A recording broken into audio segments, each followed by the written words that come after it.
नमो बुद्धाय. जय भीम. मला यूट्यूब चॅनलवर तुमचं मनापासून स्वागत आहे. तुमच्यासाठी आणखीन एक नवीन व्हिडिओ घेऊन आली. संध्याकाळचं रुटीन तुमच्यासोबत शेअर करायचं होतं.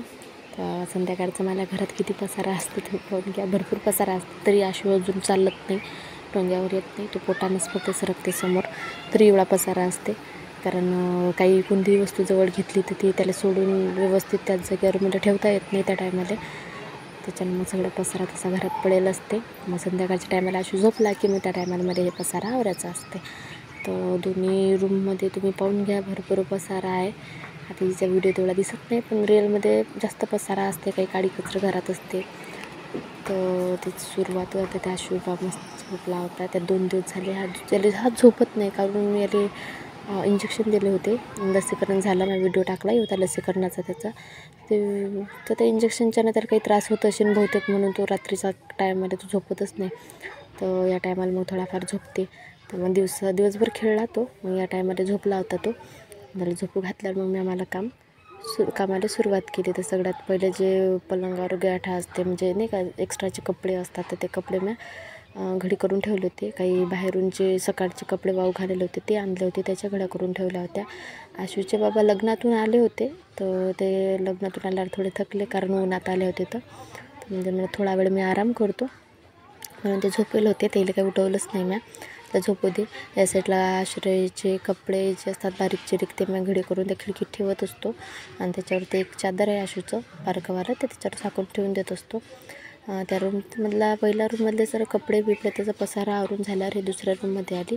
या दुसऱ्या रूममध्ये हे समोर दिसते ना, हे गव्हाचे पोत्यात.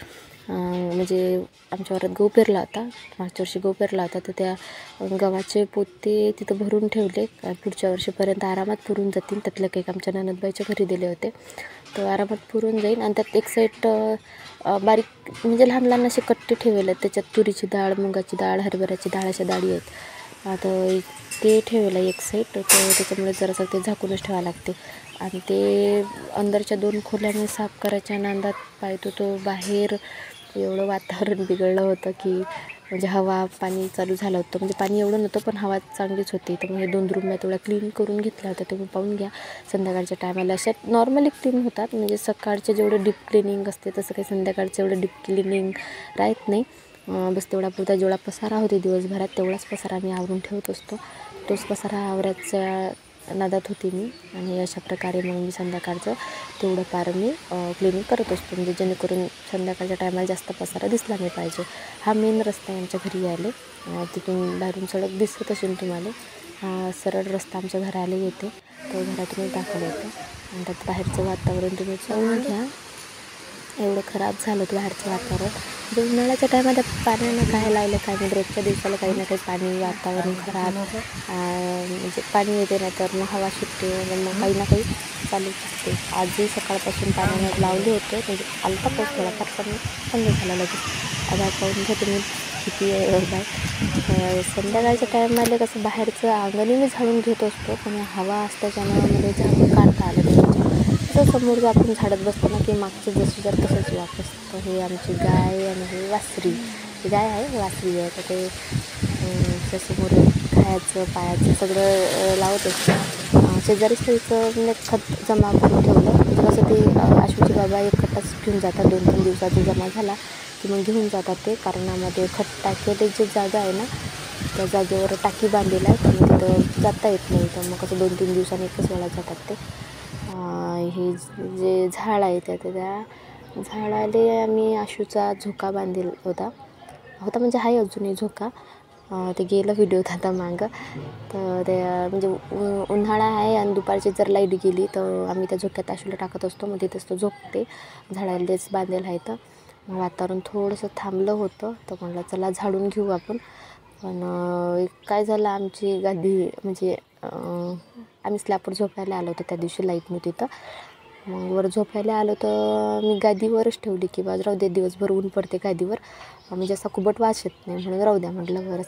तर आमच्याकडे कुत्रीचं पिल्लू आहे एक. त्या पिल्लानं नखं मारू ते गादी पूर्ण फाडून टाकली. तर पूर्ण त्याच्यातलं कापसाचा जो रूळ असते ते सगळं बाहेर काढून टाकलं होतं. तेच पहिलं जमा केलं मी. आणि त्यात पाणी मारून मध्ये झाडायला लागलं. मी थोडंफार पाणी मारलं होतं, कारण जेवढं झाडलं ना तेवढं म्हणजे ते काळी कचरं सगळं हवेनं आणखीन मागं चाललं जायचं आहे. तर मग त्याच्यावर जरासं पाणी शिंपल्याच्या ना ते धुळा सगळं असं जागेवरच बसते आणि उडत नाही, म्हणून त्याच्यावर थोडंसं पाणी मारून मी झाडून काढायला सुरुवात केली होती. आता आमच्या सासूबाई नव्हत्या घरी, बाहेर गेल्या होत्या. तर त्याच्यानं कसं आशूला झोपू घातलं आणि मग चालू केलं काम. बाकी संध्याकाळच्या रुटीनबद्दल तुम्ही मला कमेंट करा, कसं आहे कशी नाही मला सांगा. त्याच्यात काही चुकत असेल किंवा काही तेही सांगा. विदर्भातले आणखी तुम्हाला रुटीन कसं वाटते तेही सांगा. एक संध्याकाळच्या रुटीनचं आमचं एक हे तेच झोका दिसत असेल तुम्हाला, सॉरी मधातच दुसरा विषय लावला. हे साडी जे बांधेल दिसते ना ते झाडाला बांधेल आहे. राशूचा झोका आहे तो. मगाच्या व्हिडिओत मी सांगितलं, मगाशी म्हणजे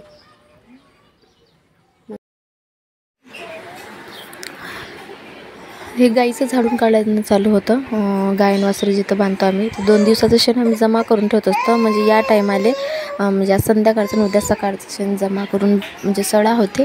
कारण दोघीच्या शेणात सडा होत नाही, कारण अंगण मोठं आहे ना त्याच्यानं सडा होत नाही. तर 2 दिवसाचं शेण जमा करून आम्ही सडा टाकत असतो. तर त्यासाठी स्टोपल्यात मी शेण जमा करून ठेवलं आणि बाकीचं झाडून काढून घेतलं.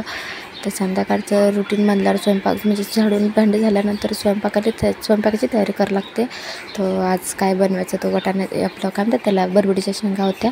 तर बरबडीच्या शेंगाची भाजी करायची होती. तर तेच दाणे काढायला मग सुरुवात केली होती. आशूचे बाबा ते जेवण करून आले होते लग्नातून, ते म्हणत मला जेवायचं नाही, आम्ही तिघंच होतो फक्त जेवण करणारं. तर ते दाणे काढायला मग सुरुवात केली होती. आमच्या गावातलं, विदर्भातलं म्हणा किंवा काय म्हणतात त्याला, आमच्या इकडचं तुम्हाला रुटीन कसं वाटते किंवा व्हिडिओ कसे वाटतात नक्की सांगा. व्हिडिओ आवडला असेल तर चॅनलला लाईक करा, शेअर करा, सबस्क्राईब करा. आणखीन तुमच्यासाठी नवीन व्हिडिओ घेऊन येईन. बाय.